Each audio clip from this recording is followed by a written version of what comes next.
Happiest Season is a romantic comedy that also happens to be a holiday-based movie. So it's kind of perfect that I am late to the party, given the fact that it is the holiday season now. And I know what you're thinking. Wait, but Chad, it came out around Thanksgiving, which is a holiday. That's true, but this movie takes particular interest in Christmas, so kind of perfect timing. But anyways, this is currently streaming on Hulu, so if you have Hulu, I would definitely say check it out.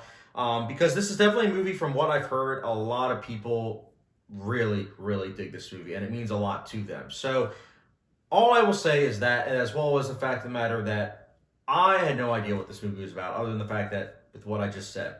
And also, given the cast, I knew that it had Kristen Stewart. I knew that it had, Mackenzie Davis, Aubrey Plaza, Mary Steenburgen, Dan Levy. I knew it had a stacked cast. And I have to say, the cast is really good in the roles that they were given. Dan Levy especially, I want to give a shout out to, because I think that he really nails a very emotional moment towards the end of the movie that really worked for me personally. And he has a couple of laughs too, which are the only laughs that I personally have with the movie. I also wanted to say that, again, the other performances are really good, but Aubrey Plaza's character I wish had more, personally. But I will say that the little bit of give that she's given is actually really effective. But again, it's Aubrey Plaza. She's really good.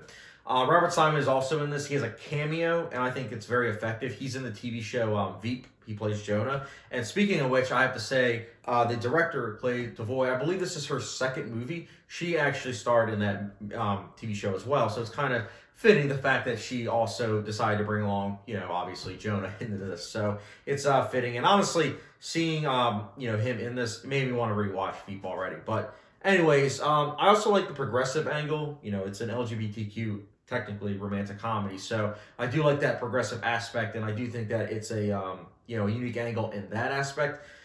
But that's actually going to lead me to the negatives. I think it's well shot, it's well acted, and it had a couple chuckles. But overall, I was disappointed by this movie because, yes, it has an LGBTQ angle, and I really do dig that. I think it's very cool, the fact that this is a mainstream movie that is now kind of pushing into the fact that, hey, romantic comedies can have more than one, LGBTQ character. Because that's the thing. Most romantic comedies have it where it's just one. This has a handful. So I am all for that, and I'm a big fan of it, honestly. But besides that, you take that out, this movie is pretty much a cliched, kind of movie. Reminds me a lot of The Family Stone, which ironically enough I saw a couple days ago before seeing Happiest Season. So they're very similar. You watch them back to back, you'll be like, did I watch the same movie? Yes, I know. It's very similar. The difference is, obviously, Happiest Season is more well shot, in my opinion. But the differences are minute at best. So I'll just put it that way. So if you want a movie that's definitely more than just serviceable, I would definitely say don't watch this movie, because besides that angle, it doesn't really add much to it. I definitely see that the directing is passionate. This is definitely something that means a lot to the director, and I applaud that. But I can't in good conscience to say that I wasn't kind of like rolling my eyes during certain situations. Like, I don't know, every cliche that I don't like in terms of comedies, this movie happened to have. Oh, you have it where two people, are miscommunicating and then, decide to like break it off and then get back together again. This has that. Or, obviously the other one, you're best friends with someone and then obviously there's something that happens that's a little minute, and then, you guys go different ways, then you guys get back together and then everything works out. Like, stuff like that. Also, you see a mile away what's going to happen.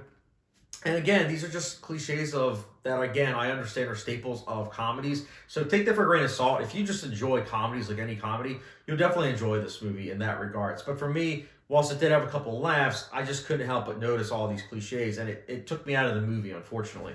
The romantic aspect, I also kind of wish that it was more fleshed out. I get it that they were dating for a year, but I do think that there should have been more that was given to it, because it just seems like the main couple, they have the chemistry, but unfortunately that chemistry is only seen in the first 5 minutes. After that, you see them in a setting to where they don't have chemistry. And by that, I mean that they're separate from each other and they can't even be with each other. So it's one of those situations where I think that they definitely should have fleshed out the beginning first act a bit more, and obviously kind of touch up on the cliches of the genre. But again, that's just my personal preference. If you are someone that embraces all of that and is fine with, obviously everything that I'm saying in terms of my negatives, you'll probably really like this movie. Or if you're probably watching this movie and this review, and you already do like, which is fine.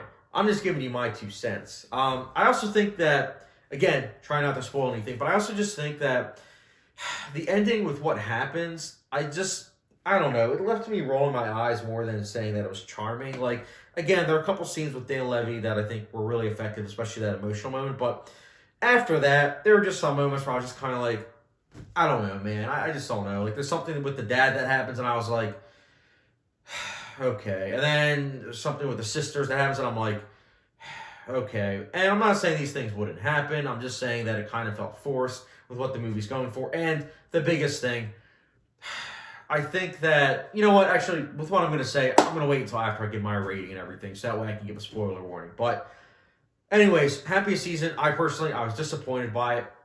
By no means is it a terrible movie. It's just a movie I personally was disappointed by for the reasons I already stated. If you want a movie that's easy breezy, I'll definitely give it that. It was paced very well, but unfortunately, the loads of cliches from both the romance and comedy genre, it just was something that kind of detached to me, as well as just, it could have been more. It could have been more for some of its parts. But alas, here we are. Happiest Season, as it is, I'll be giving a 2 out of 5 star rating, so no hot sauce rating. But guys, if you've seen the movie, let me know your thoughts in the comment section down below. Or if you have any specific questions about my viewpoint, definitely ask away in the comment section down below. Now, I usually don't do this, but I'm going to get into spoiler warnings. So, obviously, you guys know by the end, the main couple, Abby and Harper, they obviously break apart, and then they get back together again, and then it's like, okay, everything's okay. But I can't lie, I really do think that Kristen Stewart's character, Abby, I think that she should have been with Aubrey Plaza. That's just my personal opinion. It seemed like their chemistry was more there, and I think that's the other issue, is the fact that you see more of Aubrey Plaza and Kristen Stewart than you see of Mackenzie Davis and Kristen Stewart together. Not with the family. When they're with the family, you don't actually see their chemistry because they're roommates. So that's my personal viewpoint again. I understand why other people will be like, no, I'm Team Mackenzie Davis, and I love Mackenzie Davis as an actress. I think she's great. But again, I just personally think that Aubrey Plaza had better chemistry with Kristen Stewart. So there you go. That's my personal thing. I wish that she went with Aubrey Plaza. But anyways, guys, again, it's my full thoughts. Let me know your thoughts in the comment section below. And as always, thank you very much for watching. Subscription, notification bell, and I'll catch you guys later.